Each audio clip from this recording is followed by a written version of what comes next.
Baik, Assalamualaikum warahmatullahi wabarakatuh. Selamat pagi dan salam sejahtera bagi kita semua. Kepada yang terhormat Dr. Insinyur Endi Triananto, SPTM Eng, IPM ASEAN Eng, selaku dosen pengampu mata kuliah biologi otot. Saya di sini Anang Prayitno, izin untuk memprestasikan tugas biologi otot dengan judul Fiber Type Identification and Functional Characterization in Adult Livestock Animal.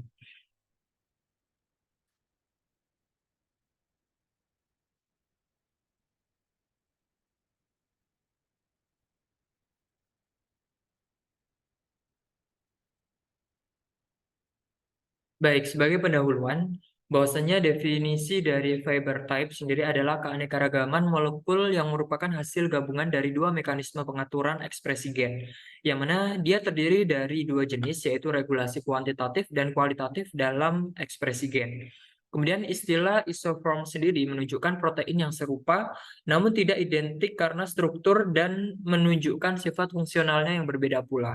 Kemudian fenotip dari serat otot itu ditentukan selama proses perkembangan otot. Akan tetapi umumnya terbuka terhadap proses perubahan, di antaranya yaitu otot rangka dewasa yang menunjukkan adanya plastisitas, yaitu serat yang dapat berubah jenisnya sebagai respons terhadap perubahan fungsionalnya.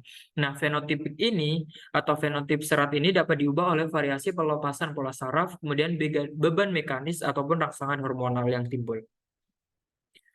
Nah, berikut adalah fiber type dan identifikasi dari beberapa jenis eh, unit atau jenis tulang atau jenis otot maksud saya, dan juga ditunjukkan bahwasanya ATP atau energi ini dihasilkan mulai dari yang rendah, tinggi hingga sangat tinggi.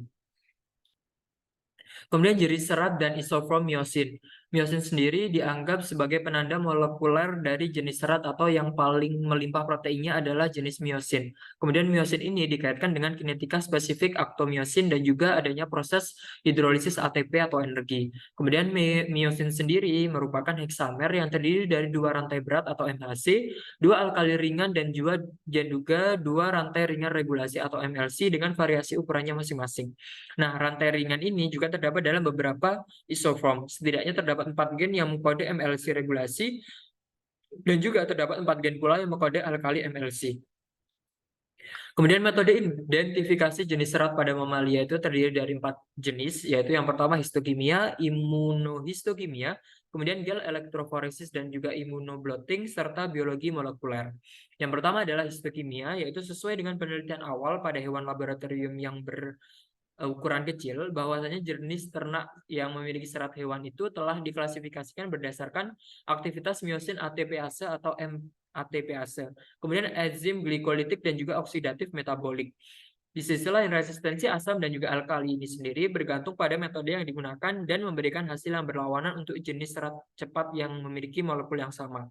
Kemudian aktivitas atau klasifikasi berdasarkan kombinasi penggunaan penentuan enzim metabolik dan juga reaksi MATPase mengarah pada identifikasi 3 jenis, yaitu beta R, alpha R, dan juga alpha W. Nah, berikut adalah gambaran berkenaan dengan histokimia atau penilaian histologi kimia dari ternak tersebut.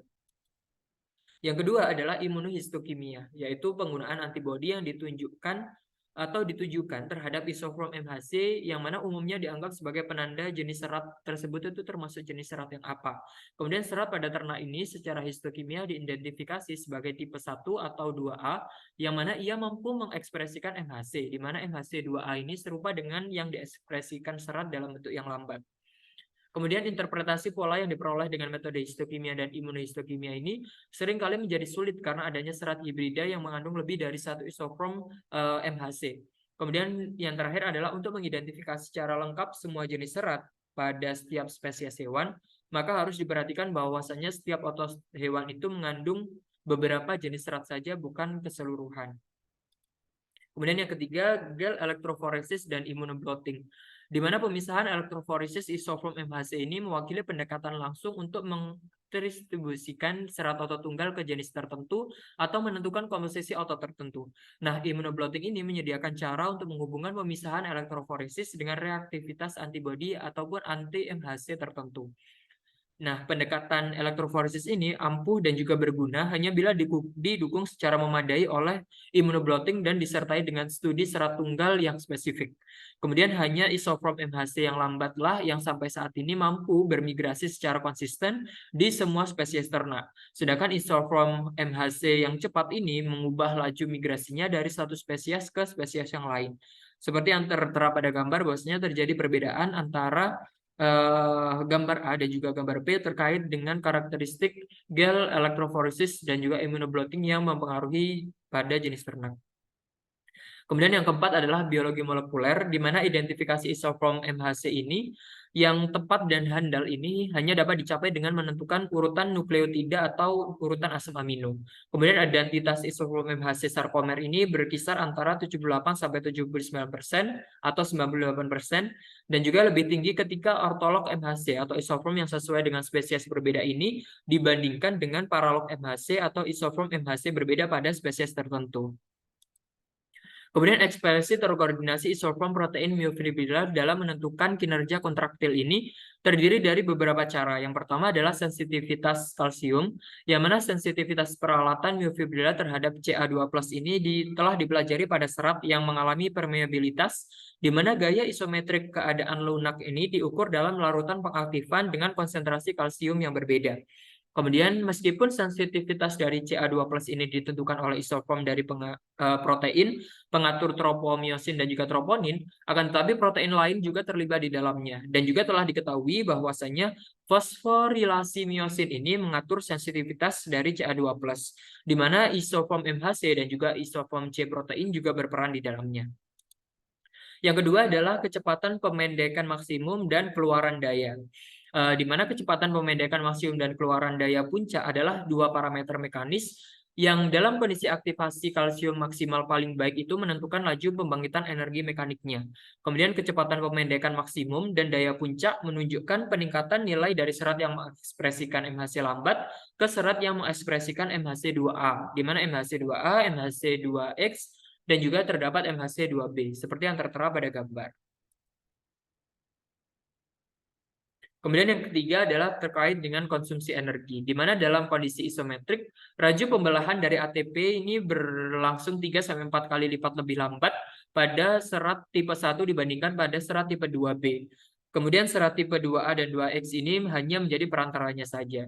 Selama proses pemendekan, laju pembebasan energi akan terjadi secara meningkat di atas nilai isometrik, yaitu terjadi efek Venn, atau efek Venn ini biasanya terjadi pada ternak tikus.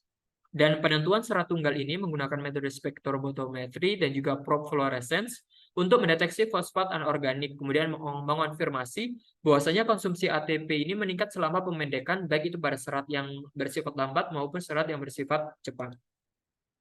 Kemudian adalah berkenaan dengan kecepatan kontraksi berhubungan dengan kopling eksitasi dan juga kontraksi. Jenis serat yang berbeda menunjukkan kecepatan kontraksi dan juga relaksasi yang berbeda pula, yaitu proses pengembangan kekuatan dan juga relaksasi pada tingkat yang berbeda dan memberikan respon yang berbeda pula terhadap peningkatan kecepatan adanya rangsangan, di mana hal ini menunjukkan rasio kedutan dan juga hubungan kekuatan frekuensi yang berbeda-beda.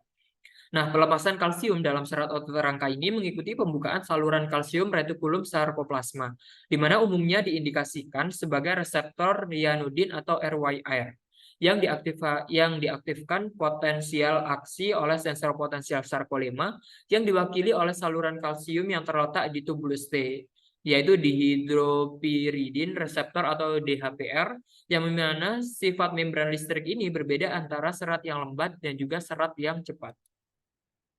Kemudian ketahanan lelah terkait dengan keseimbangan antara produksi energi dan juga konsumsi energi. Yang pertama, energi yang dibutuhkan untuk mendukung aktivitas kontraktil oleh hidrolisis ATP menjadi ADP dan juga fosfat anorganik, di mana ADP disintesis ulang menjadi ATP dari PCR melalui reaksi keratin kinase, dan juga PCR ini akan diregenerasi dari ATP yang dihasilkan melalui proses glitolitik di sarkoplasma melalui fosforilasi oksidatif mitokondria. Kemudian yang kedua, glikolitik mewakili tahap awal metabolisme glikogen dan glukosa mengarah pada produksi asam pirufat, di mana pirufat, asam lemak, dan juga badan keton akan menyediakan pasokan asil asetil-CoA yang merupakan substrat untuk proses oksidatif dari mitokondria. Dan yang ketiga, keanekaragaman metabolik antar jenis serat otot mempunyai dasar struktural, yaitu metabolisme aerobik oksidatif yang mana memerlukan suplai oksigen dari pembuluh kapiler, kemudian penyimpanan oksigen dalam mioglobin, dan juga pemanfaatan oksigen oleh rantai koenzim.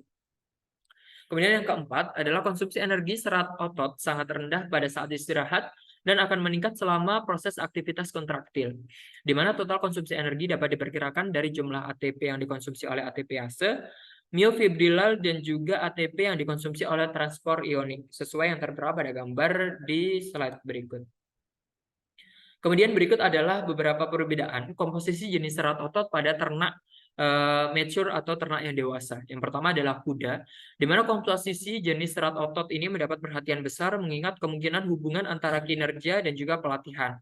Hanya terdapat dua tipe serat, yaitu yang pertama tipe 1 lambat dan yang kedua adalah tipe cepat dengan menggunakan reaksi MTPase, di mana kombinasi MTPase dan pewarnaan enzim ini mengonfirmasi adanya dua subpopulasi serat cepat, glikolitik, dan juga proses oksidatif. Kemudian yang kedua pada sapi sendiri, komposisi jenis serat berperan menentukan kualitas dan juga kelembutan dari daging, di mana otot dengan proporsi serat glikolitik yang besar memiliki kecepatan penuaan yang lebih tinggi, sehingga komposisi jenis serat akan lebih bervariasi menurut kondisi pemeliharaan dan juga dipengaruhi oleh genotip. Nah, analisis komposisi jenis serat telah memberikan kontribusi mekanisme pengembangan massa otot yang lebih besar pada ternak yang memiliki double muscle. Kemudian yang ketiga pada kambing dan domba, yaitu telah dilakukan uji Tod-Smetana-tendinosus pada kambing menggunakan HDH patch, yang mana MTPase dan antibodi monoklonal akan mewarnai ekspresi 3 isoform MHC, yang mana menunjukkan beberapa hasil, yaitu terdapat satu yang lambat dan juga dua yang cepat, di mana terdapat korelasi antara pewarnaan MATPase dan juga antibodi yang tinggi pada serat murni dan rendah pada serat hibrida yang membentuk populasi besar pada kambing. Misalnya adalah 2A dan 2X, yang mana dia mewakili 21% dari total populasi. Kemudian yang keempat adalah ternak babi, di mana 4 isoform MHC babi ditunjukkan berdasarkan amplifikasi RT-PCR dan dikonfirmasi oleh histokimia, yaitu gabungan MATPase dan NADH. Imunohistokimia ini menggunakan antibodi anti-myosin monoklonal dan hibridisasi secara in situ. Banyaknya serat 2B berkorelasi dengan nilai pH postmortem yang lebih rendah, selain faktor yang menurunkan kualitas daging. Berdasarkan pemaparan yang telah saya sampaikan, maka dapat ditarik benang merah bahwasanya konsep jenis serat akan terus berkembang seiring dengan persyaratan untuk identifikasinya yang berkembang pula, di mana jenis serat ini muncul dari pola kompleks ekspresi gens yang terkoordinasi, namun kriteria utama diidentifikasi masih diwakili oleh identifikasi isoform MHC yang telah diekspresikan.